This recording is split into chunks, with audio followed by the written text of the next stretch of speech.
Samuel here.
ఎరుగని రీతిగా నన్ను దర్శించు నీ కృపా ఇంతవరకు కాచనే చెంత నుండి నీ కృపా ఇంతవరకు కాచనే చెంత నుండి నీ కృపా అంతము వరకు నడిపించునే అంతేలేని నీ కృపా అంతము వరకు నడిపించునే అంతేలేని నీ కృపా కృపా కృపా కృపా యేసుని కృపా కృపా కృపా కృపా యేసుని కృపా ఎరుగని రీతిగా నన్ను దర్శించు నీ కృపా గలగల పారే సెలయేరులా నాలో ప్రవహించే నీ కృపా గలగల పారే సెలయేరులా నాలో ప్రవహించే నీ కృపా శిలయైనా నా హృది కరిగించెను శిలయైనా నా హృది కరిగించెను వెలయేలేని నీ కృపా వెలయేలేని నీ కృపా కృపా కృపా కృపా యేసుని కృపా కృపా కృపా కృపా యేసుని కృపా ఎరుగని రీతిగా నన్ను దర్శించు నీ కృపా ఇంతవరకు కాచనే చెంత నుండి నీ కృపా ఇంతవరకు కాచనే చెంత నుండి నీ కృపా అంతము వరకు నడిపించునే అంతేలేని నీ కృపా పావనమైన నీ సన్నిధానములో సంపూర్ణ సంతోషం ఆరాధించుకునే విలువైన అవకాశం నీ సన్నిధానములో సంపూర్ణ సంతోషం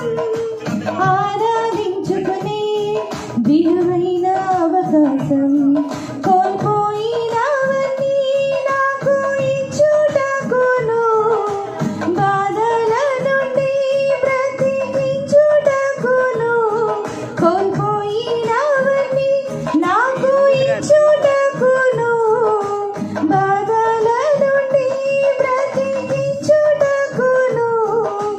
నీవే రాకపోతే నేనేమైపోదును నీవే రాకపోతే నేనేమైపోదును నేనుండలేనయ్యా నీ బ్రతకాలేనయ్యా నేనుండలేనయ్యా నీ బ్రతకాలేనయ్యా నీవే లేకుండా నేనుండలేనయ్యా నీ తోడే లేకుండా నీ బ్రతకాలేనయ్యా రాజా నీ సన్నిధిలో నేనుంటానయ్యా మనసారా ఆరాధిస్తూ బ్రతికేస్తానయ్యా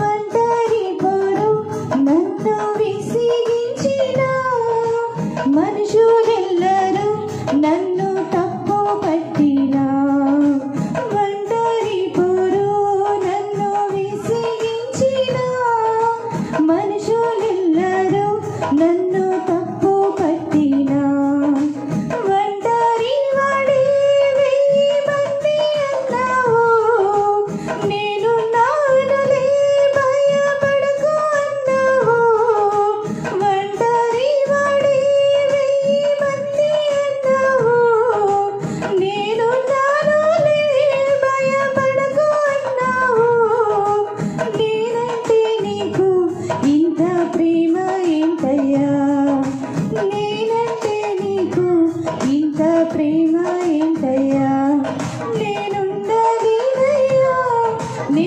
బ్రతకాలేనయ్యా నేనుండలేనయ్యా నే బ్రతకాలేనయ్యా నీవే లేకుండా నేనుండలేనయ్యా నీ తోడే లేకుండా నే బ్రతకాలేనయ్యా నామమే మధురం యేసయ్య సన్నిధినే మరువజాలను జుంటె తేనె ధారల కన్నా యేసునామమే మధురం యేసయ్య సన్నిధినే మరువజాలను జీవిత కాలమంతా ఆనందించెనా యేసయ్యనే ఆరాధించెదా జీవిత కాలమంతా ఆనందించెనా యేసయ్యనే ఆరాధించెదా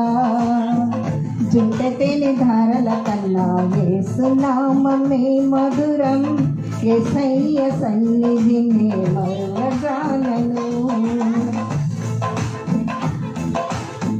యేసయ్య నామమే బహు పూజనీయము నాపై దృష్టి నిలిపి సంతృష్టిగా నన్ను ఉంచి యేసయ్య నామమే బహు పూజనీయము నాపై దృష్టి నిలిపి సంతృష్టిగా నన్ను ఉంచి నన్నెంతగానో దీవించి జీవజల పూటలతో జీవింపజేసలే నన్నెంతగానో దీవించి జీవజల పూటలతో జీవింపజేసనే జుంటె తేనె ధారల కన్నా యేసునామమే మధురం యేసయ్య సన్నిధినే మరువజాలను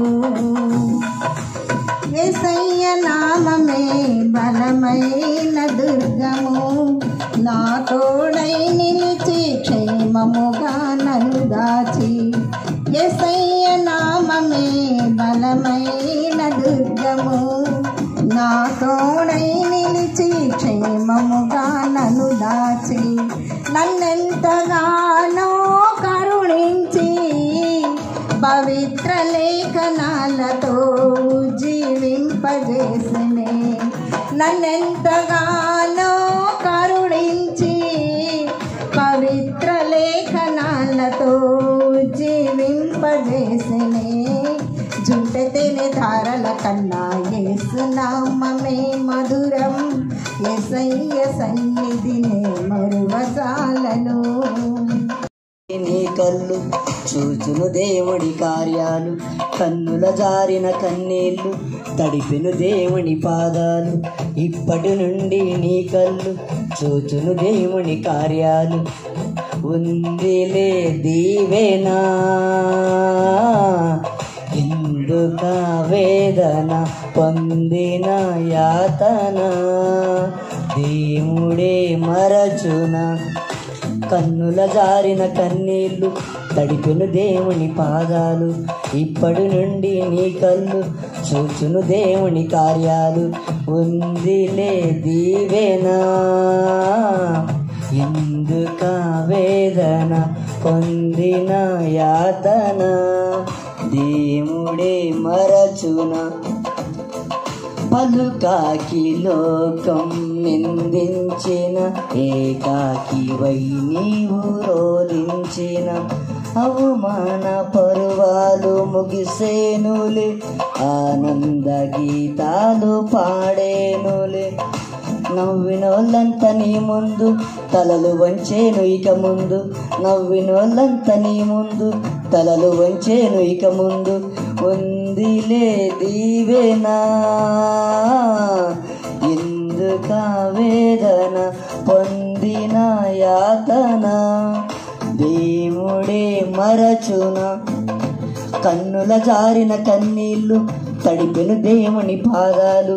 ఇప్పటి నుండి నీ కళ్ళు చూచును దేవుని కార్యాలు, ఉందిలే దీవెనా ఎందుక వేదన పొందిన యాతన, దేవుడే మరచున. సంతోషము నీలోనే, నిజమైన ద్రాక్షావల్లి నీవే, నిత్యమైన సంతోషము నీలోనే, శాశ్వతమైనది ఎంతో మధురమైనది, నాపైన నీకున్న ప్రేమ ఎన్నలేని ప్రేమ, ఎనలేని ప్రేమ, నిజమైన ద్రాక్షావల్లి నీవే, నిత్యమైన సంతోషము నీలోనే, శాశ్వతమైనది ఎంతో మధురమైనది, నాపైన నీకున్న ప్రేమ ఎనలేని ప్రేమ, ఎనలేని ప్రేమ.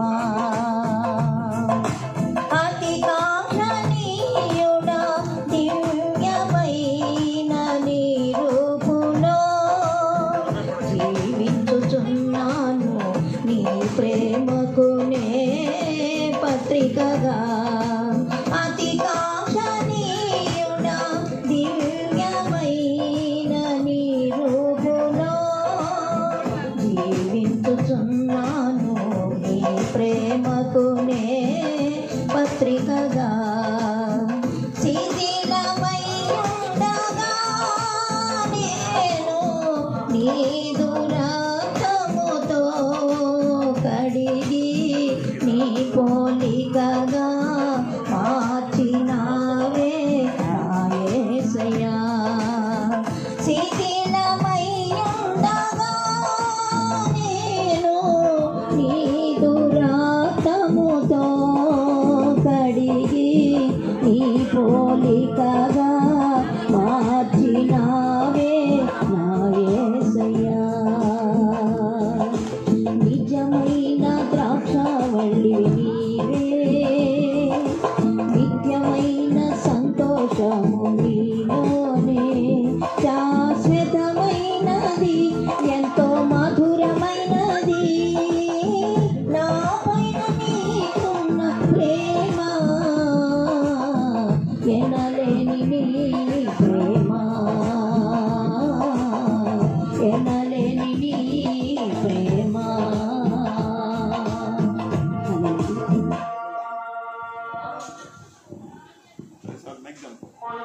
సమయంలో ఇప్పటి వరకు ప్రభా పాటల ద్వారా మీరు మహిమ పొందున్నారు. కొద్ది నిమిషాలు మీ మాటలు చెప్పబోతుండగా ప్రభా బలమైన అభిషేకాన్ని దయచేయండి. ఈ ప్రాంతాన్ని అంతా కూడా మీ స్వాధీనంలోకి తీసుకోండి ప్రభా. అల్పుడు నాయన మీ జ్ఞానాన్ని ఇచ్చి మీ శిలువ చాటును నన్ను మరుగుపరుచుకొని వాక్యము వెళుతూ ఉండగానే ప్రభా వారి హృదయాల్లోనికి నీరుగట్టి ఫలింపజేయండి.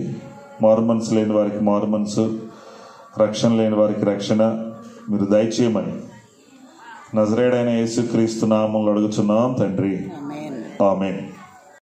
వినయానికి పెద్దలందరికీ కూడా ప్రభువైన యేసుక్రీస్తు నామములో వందనాలు తెలియజేస్తాం. చాలా సంతోషంగా ఉంది. మన వీధిలో ఇలా జరగటం చాలా ఆనందంతో కూడినటువంటి విషయం. మంచిది. ఈ రాత్రికాల సమయంలో 43వ కీర్తనని మనం ఉత్తర ప్రత్యుత్తరాల్లో చదువుకుందాం. ఒక వాక్యం నేను చదువుతాను, రెండో వాక్యాన్ని మీరు చదవండి. అందులో 5 విషయాలు ఉన్నాయి.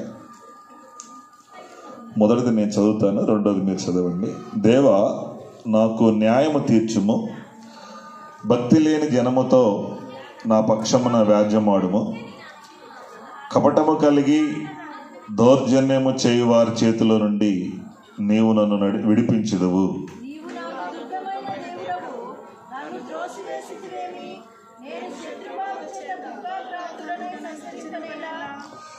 నీ వెలుగును నీ సత్యమును బయలుదేరజేయుము, అవి నాకు త్రోవ చూపును. అవి నీ పరిశుద్ధ పర్వతమునకును నీ నివాస స్థలములకును నన్ను తోడుకొని వచ్చును.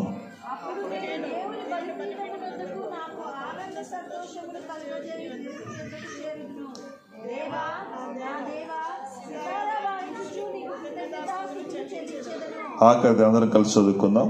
నా ప్రాణమా నీవేళ కృంగి ఉన్నావు, నాలో నీవేళ తొందరపడుచున్నావు.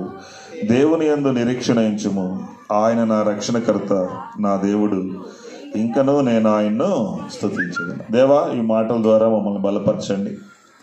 నాకు మా అందరికీ కావలసినటువంటి వర్తమానం మీరు దయచేయమని నజరేయుడైన యేసుక్రీస్తు నామములో అడుగుచున్నాం తండ్రి, ఆమేన్. ఈ మాటలు లేకపోతే ఈ ప్రార్థన కోరాహు కుమారులు రచించారని మనకి 42వ కీర్తన పై భాగంలో కనిపిస్తా ఉంది. దాన్ని ధృవీకరించడానికి 11వ వచనంలో ఇవే మాటలు, మరలా 43లో 5వ వచనంలో ఇవే మాటలు పలుకుతూ వచ్చాడు. ఇవి దేనికి సాదృశ్యంగా ఉన్నాయంటే, కోరాహు కుమారులు ఎలాగైతే ప్రార్థన చేశారో మనం కూడా అలాగా ప్రార్థన చేయగలిగితే దేవుని యొక్క ప్రసన్నతను మనం పొందుకుంటామని, అలాగే దేవునికి కృతజ్ఞతను చూపిస్తూ ఉంది. మీ అందరికి ఇంతకీ కోరాహు అంటే తెలుసా? కోరాహు అనే అతను మోషే కాలంలో ఒక తిరుగుబాటు వీరుడు. చాలా మందిని 250 మందిని దైవజనుడైనటువంటి మోషే మీద తిరుగుబాటు చేపిస్తే అలాగ అతని పేరు ప్రసిద్ధికి ఎక్కింది. అతను చనిపోయినా కానీ వీళ్ళ పేరు రాయలేదు, కానీ కోరాహు కుమారులు అంటే అతని పేరునే జ్ఞాపకం చేసుకుంటూ వచ్చారు. మన దేవుడు ఏమైనా అంటే కృతజ్ఞతను ఆశించే దేవుడే. మనకి ఏదైనా మేలు జరిగినప్పుడు మనం వెంటనే మన నోట్లో నుండి థ్యాంక్స్ బ్రదర్, థ్యాంక్స్ సిస్టర్ అంటాం. అలాగే దేవుడు కూడా మనకిచ్చినటువంటి ఆరోగ్యం, ఉద్యోగం, లేకపోతే వ్యాపారం, చేతి పనులు, ఈ దినం మనం నడుస్తూ ఉన్నప్పుడు దేవుడు చేసిన మేలులు జ్ఞాపకం చేసుకొని ఆయనకి కృతజ్ఞతాస్తుతులు చెల్లించాలని ఆయన ఆశిస్తున్నాడు. మన నుండి అది ఆశిస్తున్నాడు. ఒకరోజు యేసు ప్రభు దగ్గరికి 10 మంది కుష్ఠరోగులు వచ్చారు. వారి సమస్యను చెప్పుకున్నారు. ఆయన కరుణించి చర్చికి వెళ్ళండి, అక్కడ పెద్ద పాస్టర్ గారు ఉంటారు, ఆయన చూయించుకోండి, మీకు నయమైపోతుంది అన్నప్పుడు వాళ్ళు ఆ 10 మంది మందిరానికి వెళుతూ ఉండగానే దారిలోనే స్వస్థత వచ్చింది. అప్పుడు 9 మంది తిరిగి వాళ్ళ ఇళ్ళకి, వాళ్ళ గృహాలకి వెళ్ళిపోయారు. ఒక్కడు మాత్రమే థ్యాంక్స్ చెప్పడానికి యేసయ్యని వెతుక్కుంటూ వచ్చాడు. అప్పుడు అడిగాడు ప్రభు, ఆ 9 మంది ఏరి అన్నప్పుడు, అంటే దేవుడు ప్రజల దగ్గర నుండి వాళ్ళు థ్యాంక్స్ చెప్తే బాగుండు అని ఆశిస్తూ ఉన్నాడు. అంటే కృతజ్ఞత కలిగి ఉండాలని ఇష్టపడుతున్నాడు. మనం ప్రతి ఆదివారం దేవుని మందిరానికి వెళ్ళి టైం స్పెండ్ చేసి వాక్యం విని ఆయన ఆరాధిస్తే అదే ఆయనకి మనం కృతజ్ఞత కలిగి జీవించిన వాళ్ళము అవుతాం. చూడండి, ఇక్కడ భక్తుడు కొన్ని మాటలు రాస్తూ ప్రార్థన చేస్తూ ఉన్నాడు. మనం కూడా పలుమార్లు ప్రార్థన చేస్తూ ఉంటాం. ఎలా ప్రార్థన చేస్తామంటే, కిరాణా కొట్టు వాడికి ఒక లిస్ట్ ఇస్తాం. చింతపండు కావాలి, కందిపప్పు కావాలి, లేకపోతే రకరకాలు కావాలని లిస్ట్ ఇచ్చి అబ్బాయి మళ్ళీ పైకి వెళ్ళి వస్తాను కట్టేసి ఉంచమని చెప్తాం. అలాగే ప్రభువుకి కూడా ఒక లిస్ట్ పడేస్తాం, కింద సంతకం పెట్టి ప్రభు అని చెప్పి వెళ్ళిపోతూ ఉంటాం. ఆ ప్రార్థనలు కాదు, దేవుడు ఏం ఆశిస్తున్నాడో ఈ భక్తులు ఇక్కడ రాస్తూ వచ్చారనమాట. దేవా, నాకు న్యాయము తీర్చుము, భక్తి లేని జనముతో నా పక్షమున వ్యాజ్యమాడుము, కపటము కలిగి దౌర్జన్యము చేయువారి చేతిలో నుండి నీవు నన్ను విడిపించదువు. ఈ ప్రార్థనలన్నీ ఎలా ఉంటాయంటే, మనకు అవి కావాలి ఇవి కావాలి అని మనమేం ప్రభుని అడగాల్సిన అవసరం లేదు. ఎవరైనా ఒక అబ్బాయిని ప్రకాష్ అన్న చదివిస్తానన్నాడు అనుకోండి, వెంటనే వాళ్ళు స్కూల్ యూనిఫామ్ కూడా కొనిస్తారండి. అంటే ఎట్లా ఉంటుంది, చదివిస్తానన్న మాటలోనే బూట్లు వచ్చేస్తాయి, చదివిస్తానన్న మాటలోనే పుస్తకాలు వచ్చేస్తాయి, ఆటో ఫీజు అన్నీ వచ్చేస్తాయి. అలాగే దేవుడి దగ్గర నుంచి కూడా ఈ భక్తుడు ఏమని ఆశిస్తున్నాడంటే, నాకు న్యాయము తీర్చుము, నా పక్షాన వ్యాజ్యమాడుము, అలాగే దౌర్జన్యం చేసినటువంటి వారి చేతిలో నుంచి నన్ను విడిపించుము అంటే దేవుని సహాయాన్ని కోరుకుంటున్నాడు. ఎవరైనా ఒక వ్యక్తి ఏమంటే నాకు అన్యాయం జరిగింది, నాకు న్యాయం తీర్చండి అంటే మన సహాయం కోరుకుంటున్నట్టే కదా. వ్యాజ్యమాడు అంటే కొంతమందికి నోరుండదు. వాళ్ళు ఏం చేస్తారు, గొడవైనప్పుడు వాళ్ళ బంధువుల్లో స్నేహితుల్లో ఇంకొకరు పట్టుకొచ్చి నా పక్షాన వాళ్ళు గొడవ దిగుతూ ఉంటారు అన్నమాట. ఇక్కడ భక్తులు ఏమంటున్నారంటే, నాకు న్యాయం తీర్చు, నా పక్షాన వ్యాజ్యమాడు, దౌర్జన్యం చేసిన వారి చేతిలో నుండి నన్ను విడిపించు అంటే దేవుని సహాయాన్ని కోరుకుంటూ ఉన్నాడు. మనము త్రిత్వం కలిగినటువంటి దేవుణ్ణి ఆరాధిస్తున్నాం. మీరు ఎప్పుడైనా ముగింపు ప్రార్థనలో పాస్టర్ గారు తండ్రి యొక్కయు, కుమారుని యొక్కయు, పరిశుద్ధాత్మ త్రియేక నామంలో మిమ్మల్ని బ్లెస్ చేస్తూ ఉంటారు. అంటే 3 రూపాలు ఉన్నాయి, 3 ఒకటే. ఆ ముగ్గురు కూడా వేరు వేరు రూపాలు ఉన్నా కానీ ఒకటే లక్షణాన్ని కలిగి ఉన్నారు. ఏ లక్షణాన్ని కలిగి ఉన్నారా అంటే, సహాయం చేసే లక్షణాన్ని కలిగి ఉన్నారు. కీర్తనలో 54:4 తండ్రి సహాయం చేస్తాడని, హెబ్రీలకు రాసిన పత్రిక 13:6 కుమారుడు సహాయం చేస్తాడని, అలాగే రోమపత్రిక 8:26 పరిశుద్ధాత్మ దేవుడు సహాయం చేస్తాడని రాయబడి ఉంది. అంటే అన్నీ ఓపెన్ చేసి చదివించడానికి సమయం సరిపోదు కాబట్టి రిఫరెన్స్లు ఇచ్చాను. ఆసక్తి కలిగిన వాళ్ళు రాసుకోండి. ఆ 3 చోట్ల 3 రూపాల్లో ఏమనుందంటే, వాళ్ళు మనకి సహాయం చేయడానికి సిద్ధంగా ఉన్నారు. ఇక్కడ భక్తుడు కూడా దేవా నాకు సహాయం చేయని దేవుని సహాయం మీద ఆధారపడుతూ ఉన్నాడు. మన జీవితంలో కూడా దేవుని సహాయాన్ని మనం కోరుకోవాలి. పొద్దునే లేచి ప్రభా ఈ దినం నీ సహాయం కోసం నేను ఎదురు చూస్తున్నాను ప్రభా అని మనం ప్రార్థన చేసుకోవాలి. 2వ దినవృత్తాంతాల గ్రంథం 14వ అధ్యాయము 11వ వచనంలో ఒక అద్భుతమైన సన్నివేశం జరిగింది. 2వ దినవృత్తాంతాల గ్రంథం 14వ అధ్యాయము 11వ వచనంలో చదువు చెల్లి తీరుగా.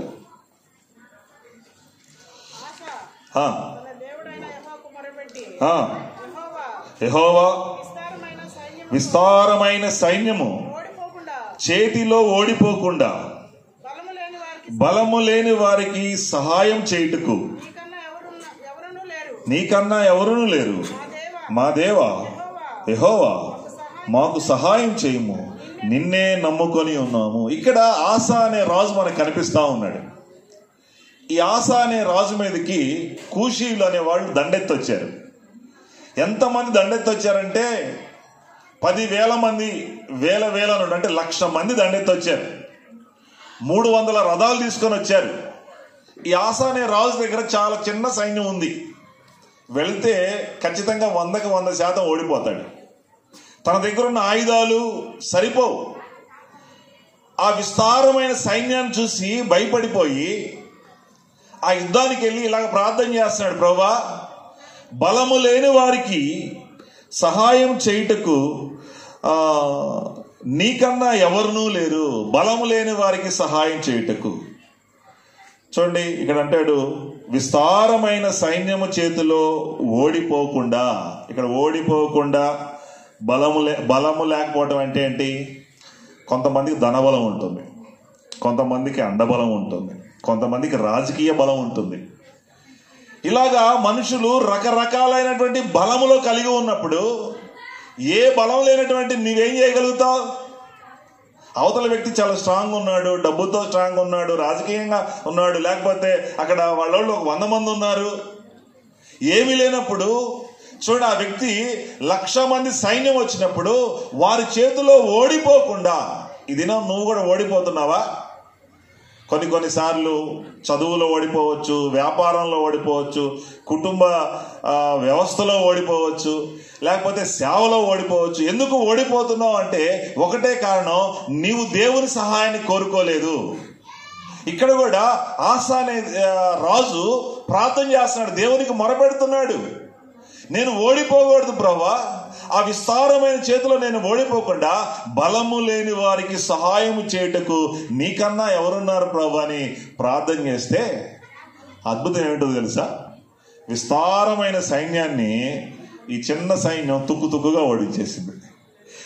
కావాలి. రెండో మాటలోనికి వచ్చినట్లయితే, నీవు నాకు దుర్గమైన దేవుడవు, నన్ను త్రోసివేసితివేమి అంటే దుర్గమైన దేవుడవు అంటే బలమైన దేవుడు. మన దేవుడు భూమిని ఆకాశాన్ని కలగజేసినటువంటి దేవుడు, సర్వశక్తి కలిగినటువంటి దేవుడు. ఆయనకు అసాధ్యమైంది ఏదీ లేదు. ఆకాశం ఆయన సింహాసనం, భూమి ఆయన పాదపీఠం. అంత గొప్ప దేవుడు అంటున్నాడు. ఈ భక్తుడు ఏమంటున్నా అంటే, నువ్వు బలము కలిగినటువంటి దేవుడు, నీ బలం నాకు కావాలి అని ప్రార్థన చేసుకుంటున్నాడు. ఈ రాత్రికాల సమయంలో మనం కూడా ఏమని ప్రార్థన చేసుకోవాలంటే, ప్రభువా నీ బలం నాకు కావాలి. దేవుని బలం నీకు ఎలా సొంతం అవుతుంది? చూడండి, నెహెమ్యా గ్రంథం 8వ అధ్యాయము 10వ వచనంలో ఒక మాట రాసింది. నెహెమ్యా గ్రంథం 8వ అధ్యాయం 10వ వచనంలో, యెహోవా యందు ఆనందించుట వలన మీరు బలముందెదరు. ఎలా మనకి బలం వస్తుంటాను సురేష్ అన్న? దేవునిలో ఆనందించాలి. మనం దేనిలో ఆనందిస్తున్నామంటే, దేవునిలో ఆనందించట్లేదు కానీ దేవుడిచ్చిన వస్తువుల్లో ఆనందిస్తూ ఉన్నాము. సపోజ్ దేవుడు మనకు ఒక కారు ఇచ్చాడు అనుకోండి, నా బోటోళ్ళు చాలా మంది అడుగుతారు, ఏం బ్రదర్ ఎలా కొన్నావు ఏంటి అన్నప్పుడు మనం ఏం చెప్తామంటే, ఈ కలర్ అండి చాలా గ్రేట్ అండి, ఈ ఇంజన్ చాలా మోడల్ అండి, ఈ టైర్లు అండి, పెయింట్, వీటి గురించి చెప్తాం కానీ ఇచ్చిన దేవుని గురించి చెప్పలేము. ఇల్లు కట్టినప్పుడు చాలా మంది అడుగుతారు, ఈ టైల్స్ ఎక్కడి నుంచి తెప్పించాను తెలుసా, ఈ ట్యాప్లు ఎక్కడి నుంచి తెప్పా అని ఇంటి గురించి చెప్తాం కానీ ఇంటినిచ్చినటువంటి దేవుని గురించి చెప్పలేకపోతూ ఉన్నాము. ఈ రాత్రి మనం దేవుడిచ్చిన వరములో ఆనందించటం కాదు కానీ వరాలు దయచేయగలిగినటువంటి దేవునిలో మనం ఎప్పుడైతే ఆనందిస్తామో నూతన బలాన్ని మనం పొందుకుంటాము. బలం లేకపోతే ఏమైపోతాం? ఎక్కడెక్కడ నీరసించి పడిపోతాం. ఆ రోజు నీరసంగా ఉంటే సురేష్ పనికి వెళ్తావా? లేదుగా. నీరసంగా ఉంది అంటే బలం లేదు. దేవుడు చెప్తుంది శారీరకమైన బలం కాదు కానీ ఆ లోపల ఆత్మ బలంగా ఉంటే మనం ధైర్యంగా ఉంటాము. ఆ బలాన్ని ఎలా పొందుకుంటాం అంటే దేవునిలో ఆనందించడం వల్ల మనం బలం పొందుకుంటాం అని చెప్తుంది. యెషయా గ్రంథం కూడా చూడండి ఒక మాట. యెషయా గ్రంథం 40వ అధ్యాయం 31లో, యెషయా గ్రంథం 40వ అధ్యాయం 31లో, యెహోవా కొరకు ఎదురు చూచువారు నూతన బలము పొందెదరు. దేవుని బలం కావాలని భక్తుడు ప్రార్థన చేస్తూ ఉంటే ఆ బలం ఎలాగో వస్తుందో చెప్తూ ఉంది వాక్యం. దేవుని కొరకు ఎదురు చూడటం వల్ల నూతన బలాన్ని పొందుకుంటామని దేవుని వాక్యం చెప్తుంది. ఈరోజు మనం దేవుని కొరకు కనిపెట్టుకోవాలి, ఎదురు చూడాలి, అప్పుడు మనం నూతన బలాన్ని పొందుకుంటామని దేవుని వాక్యం చెప్తుంది. మూడో మాటలోనికి మనం వెళ్ళినట్లయితే, నీ వెలుగును నీ సత్యమును బయలుదేరజేయము, అవి నాకు త్రోవ చూపును. అవి నీ పరిశుద్ధ పర్వతమునకును నీ నివాస స్థలములకును నన్ను తోడుకొని వచ్చును. అంటే భక్తుడు ఈ మాటలో ఏమని ప్రార్థన చేస్తున్నాడంటయ్యా, నీ నడిపింపు కొరకు దేవుని నడిపింపు కొరకు ప్రార్థన చేస్తూ ఉన్నాడు. హల్లెలూయా. దేవుడు మనల్ని ఎలా నడిపిస్తాడో తెలుసా? ఒక తండ్రి చిన్నపిల్లవాడు అప్పుడే అడుగులేస్తా ఉంటే ఆ రోడ్డు మీద తీసుకొస్తాడు. తను చేయి పట్టుకొని నడిపిస్తూ ఉన్నప్పుడు, గుంటలు వస్తూ ఉన్నప్పుడు పడురా అని వదిలేస్తాడా? బండ్లు వస్తుంటే చూసి చూడనట్టుగా వదిలేస్తాడా? అలాగా మన దేవుడు మనల్ని నడిపిస్తాడు. ఎప్పుడే అంటే మనం ప్రార్థన చేసుకోవాలి, ప్రభువా నీ నడిపింపు కొరకు నేను ఎదురు చూస్తున్నాను, నువ్వు నన్ను నడిపించు అన్నప్పుడు దేవుడు మనల్ని నడిపించడానికి ఇష్టపడతాడు. చూడండి, ఇప్పటికీ 6 నెలలు అయిపోయింది, 7వ నెలలో ఉన్నాం. మన ముందు మరొక 5 నెలలు ఉన్నాయి. ఈ ప్రయాణంలో ఎక్కడ గుంటలు ఉన్నాయో మనకు అర్థం కాదు, ఎక్కడ లోయలు ఉన్నాయో మనకు అర్థం కాదు, ఎక్కడ ఎత్తు ఎక్కాలో అర్థం కాదు. కొన్ని చోట్ల మన కోసం ఏం చేస్తారంటే వలలు కూడా సిద్ధం చేస్తారు. దాన్ని ట్రాప్ అంటారు, ట్రాప్ చేశారన్నా అంటుంటారు సార్. కొన్ని చోట్ల ఊబిలు ఉంటాయి, పైకి బాగానే కనిపిస్తుంది కానీ ఊబి తెలియక నువ్వు నీ బలము నీ నడిపింపులో వెళ్తే ఏమైపోద్దంటే ఆ ఊబిలో పడిపోతావు. కాబట్టి ముందున్న ఆ కాలంలో ఆ గుంటలు, ఎత్తులు, పల్లాలు నీకు తెలియవు కాబట్టి, యేసయ్యకి భవిష్యత్తు తెలుసు కాబట్టి, ప్రభువా నీ నడిపింపు నాకు కావాలి నాయన అంటే ఆయన మనల్ని నడిపిస్తాడు. బైబిల్లో దావీదు అనే రాజుగారు దేవుని దగ్గర 8 సార్లు విచారించాడు, ప్రభువా నేను వెళ్ళనా ఆ యుద్ధానికి, నాకు మేలు జరుగుతుందా, నేను ఓడిపోతానా, నాకు క్షేమమేనా అని 8 సార్లు దేవుని దగ్గర విచారించేట్లుగా మనం చూస్తూ ఉన్నాము. ఒక్కొక్కసారి మన జీవితంలో 4-వే జంక్షన్ వస్తుంది. ఉద్యోగం కావచ్చు, పెళ్ళి, లేకపోతే ఏదైనా ఇల్లు కొనాలనుకున్నప్పుడు ఇవన్నీ జీవితంలో ఒకసారి జరుగుతూ ఉంటాయి. అంటే కొంతమంది బిల్డర్స్ అనుకో 14 అమ్ముతూ ఉంటారు అనుకోండి. మామూలుగా సామాన్య మనిషి ఒక జీవితంలో ఒక ఇల్లు కొంటాడు, ఇంక అయిపోద్ది, ఇక అంతే. పెళ్ళి, ఇవన్నీ కూడా ఆ 4-వే జంక్షన్ వచ్చినప్పుడు ఎట్టి వెళ్ళాలి, నీ సొంత నిర్ణయం తీసుకోకుండా దేవుని నడిపింపు కొరకు మనం ఎదురు చూడాలి. హల్లెలూయా. అర్థమైందా? అందుకని ఆయన ఒక మాట చెప్తాడు చూడండి, కీర్తన గ్రంథం 32:8 ఒక మాట అంటాడు. కీర్తన గ్రంథం 32:8, నీకు ఉపదేశము చేసేదను, నీవు నడవవలసిన మార్గమును నీకు బోధించెదను, నీ మీద దృష్టించి నీకు ఆలోచన చెప్పెదను. ఏం చెప్తున్నాడు దేవుడు? నేను నీకు ఉపదేశం చేస్తానయ్యా, నేను నీకు బోధిస్తాను, నీవు నడవవలసిన మార్గాన్ని నీకు బోధిస్తాను, నీ మీద దృష్టి ఉంచుతాను. మన మీద దృష్టి ఉంచే దేవుడు, మనకి ఎలా నడవాలో బోధించే దేవుడు, మనకి ఉపదేశాన్ని దేవించే దేవుడు. ఆయన మన మీద ఆ దృష్టి పెడుతున్నాడు. ఎప్పుడైతే ప్రభువా నన్ను నడిపించవా అంటే ఆయన నడిపిస్తాడు. ఇంకొక మాట, యెహోషువతో ఇట్లా నేను మోషేకు తోడై ఉండినట్లు నీకును తోడై ఉండునని ఇశ్రాయేలీయులందరూ ఎరుగునట్లు నేడు వారి కనుల ఎదుట నిన్ను గొప్ప చేయి మొదలు పెట్టేదను. దేవుడు తోడుగా ఉంటే మనల్ని గొప్ప చేస్తాడు. ఆ మాటలో మీరు అర్థాలు గమనించండి. ఒకటి, గొప్ప చేయటం, వర్ధిల్లటం, అతడు చేసేదంతా సఫలమవటం, అంతకంతకు వర్ధిల్లటం, వీటన్నిటికీ ఒకటే కారణం, దేవుని సన్నిధి వాళ్ళకు తోడుగా ఉంది.